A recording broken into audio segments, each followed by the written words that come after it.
Hello everyone, this is Vivek Ras और I'm faculty of my own institute VRC of Commerce.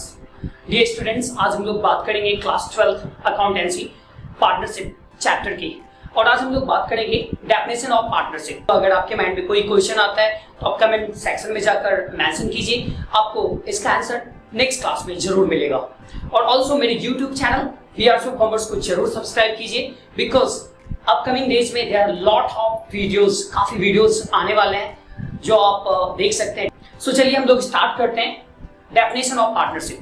Partnership definition start करने से पहले हमें ये जानना जरूरी है कि ये किस एक्ट को फॉलो करता है।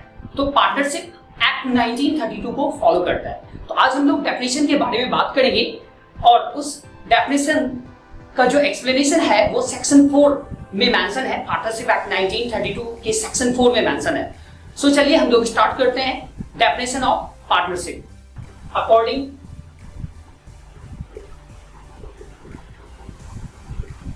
to Partnership Act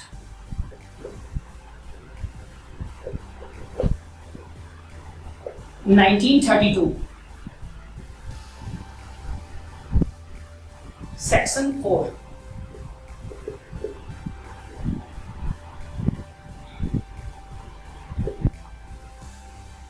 partnership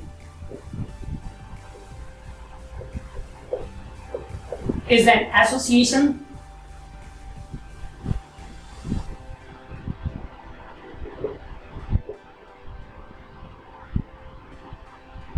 of two or more persons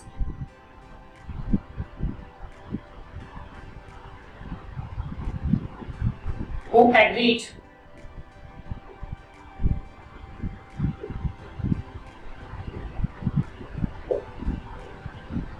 to share future profits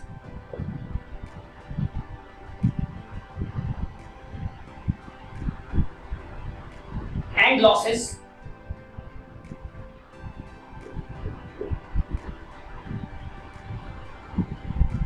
carried by all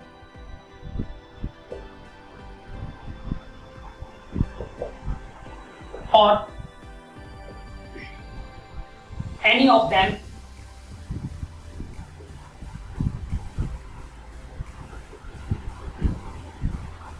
acting for all.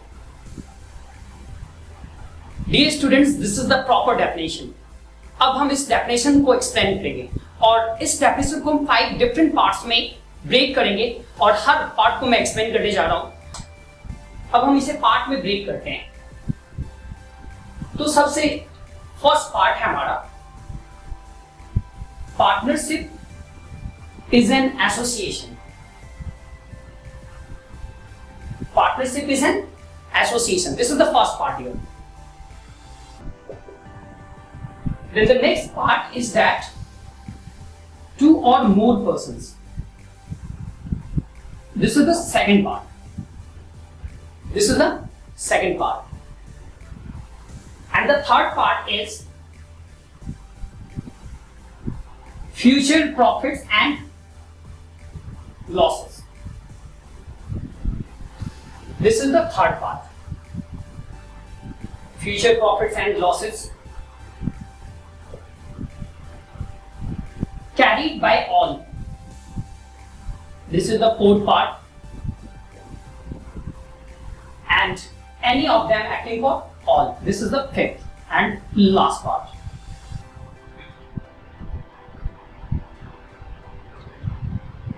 Dear students, मैंने इसे 5 डिफरेंट पार्ट्स में ब्रेक कर दिया है। अब मैं इसे एक्सप्लेन करने जा रहा हूं। So let's start with that. Partnership act 1932 के अकॉर्डिंग सेक्शन 4 जो डेफिनेशन है पार्टनरशिप की वो सेक्शन 4 में मेंशन है। So according to partnership act 1932 section 4, partnership is an association. Dear students, जब कभी भी हम पार्टनरशिप को स्टार्ट करते हैं तो डेफिनेटली एक एसोसिएशन का होना जरूरी है।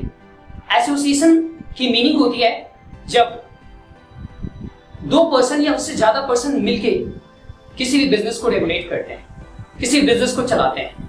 तो ओवरऑल पार्टनरशिप एक एसोसिएशन है। क्यों? क्योंकि 2 या उससे अधिक पर्सन इसे रेगुलेट करते हैं और मिनिमम नंबर ऑफ पर्सन 2 होने चाहिए। कभी भी सिंगल पर्सन पार्टनर नहीं हो सकता है अकॉर्डिंग टू पार्टनरशिप एक्ट 1932। तो फर्स्ट पार्ट कहता है कि partnership is an association. Partnership क्या है? एसोसिएशन है। सेकंड पार्ट है 2 और मोर पर्सन। अभी मैंने जिक्र किया था कि जब कभी आप पार्टनरशिप को फॉर्म करते हैं उस सिचुएशन में मिनिमम 2 पर्सन होने चाहिए। तो 2 और मोर पर्सन, मिनिमम 2 पर्सन होने चाहिए या उससे ज्यादा भी हो सकते हैं। सिंगल पर्सन कभी पार्टनर नहीं होता है। चलिए हम लोग स्टार्ट करते हैं एग्जांपल से। माना कि 2 पर्सन ए और बी, ए और बी 2 पर्सन है,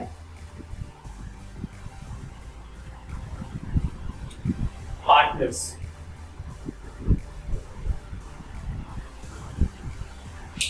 पार्टनर्स ने एक पार्टनरशिप फर्म को फॉर्म किया है, ए एंड बी। तो ए और बी ने डिसाइड किया कि किसी भी पर्टिकुलर गुड्स या कमोडिटीज का वो यूएसए से बिजनेस करेगा। तो ए और बी जब बिजनेस को फॉर्म किया है तब उस बिजनेस का वो नाम रखेगा जिसे हम क्या बोलेंगे? पार्टनरशिप फर्म बोलेंगे। तो चलिए हम मान लेते हैं कि partnership firm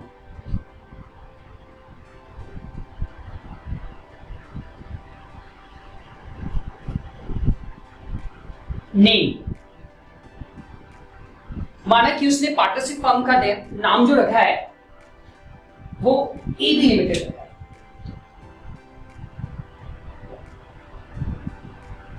AB limited, this is the firm name. तो इसी से हम एस्टिमेट कर सकते हैं कि AB limited is the partnership firm name and also it is an association of 2 person. तो 2 पर्सन ए और बी हमने एग्जांपल में ऑलरेडी एज्यूम कर लिया इसे।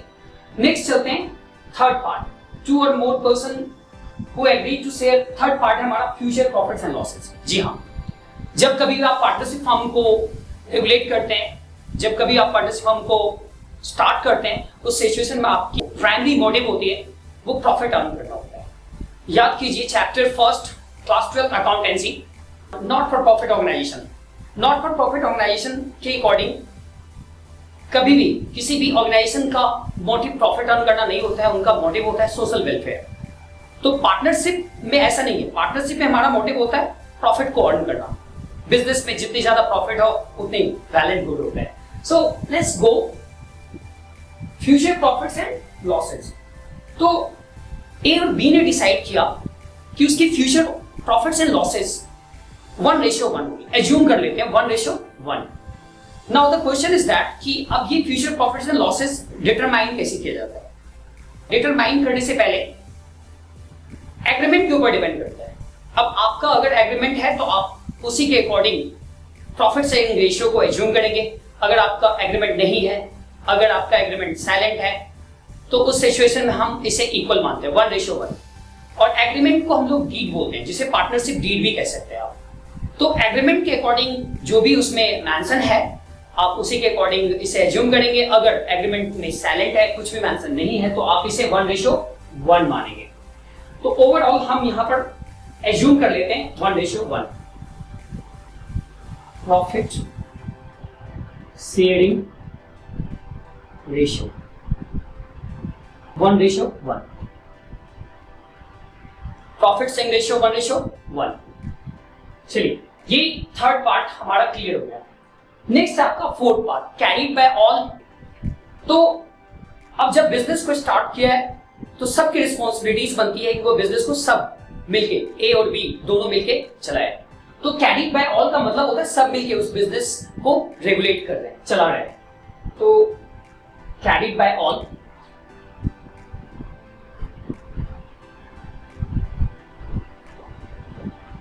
कैरीड बाय ऑल में दोनों ए एंड बी दोनों मिलकर इस बिजनेस को रेगुलेट कर रहे हैं। चलिए ये रही फोर्थ पार्ट। फिफ्थ पार्ट के बारे में लोग बात करते हैं, any of them acting for all. A और बी में से कोई एक, सपोज कीजिए यूएसए लीड पर गया हुआ है और फिलहाल के लिए ए बिजनेस को रेगुलेट कर रहा है, देख रहा है। कल की डेट में जब बी वापस आता है तो उसके एग्रीमेंट पर उसमें कोई इंपैक्ट नहीं पड़ेगा, यानी कि एग्रीमेंट में कोई इंपैक्ट नहीं पड़ेगा, बेशक उस पार्टनरशिप फर्म को कोई एक पार्टनर रेगुलेट कर रहा हो या फिर सब मिलकर रेगुलेट कर रहा हो। तो ओवरऑल एक पार्टनर लीड पर है और दूसरा पार्टनर उस फर्म को रेगुलेट कर रहा है, तो उसके प्रॉफिट शेयरिंग रेशियो या फिर उसकी सैलरी या फिर जो भी एग्रीमेंट में मेंशन है उस पर कोई इंपैक्ट नहीं पड़ेगा। कल के डेट में अगर ए कहता है बी से कि नहीं मैंने ज्यादा काम किया है, बी कहता है, बी अपोज करता है इसका, तो वहां पर बी राइट है, because according to partnership act 1932 यही कहता है कि अगर आप एक सिंगल पर्सन भी उस बिजनेस को देख रहा है और दो पार्टनर मिलके उस बिजनेस को फिलहाल नहीं चला रहा है, तो इसका मतलब ये नहीं है कि उसे प्रॉफिट नहीं मिलेगा, जरूर मिलेगा, एग्रीमेंट पे कोई इंपैक्ट नहीं पड़ेगा। तो overall any of them acting for all. तो फिलहाल के लिए बिजनेस कौन देख रहा है? ए देख रहा है। कौन देख रहा है? ए देख रहा है। So dear student, this is the proper definition. इसे हमने पार्ट में एक्सप्लेन किया है और आप इसे आसानी से इस तरह से एक्सप्लेन कर सकते हैं। तो अगेन एक बार फिर से हम रिमाइंड कर लेते हैं। According to partnership act 1932, partnership act 1932 के अकॉर्डिंग और section 4, according to section 4, partnership is an association. Partnership is an association. Partnership एक क्या है? एसोसिएशन है। एसोसिएशन इसका 2 पर्सन हमने यहां पर एक्सप्लेन किया है, A and B. Partnership is an association of 2 और मोर पर्सन, 2 या उससे ज्यादा भी हो सकते हैं।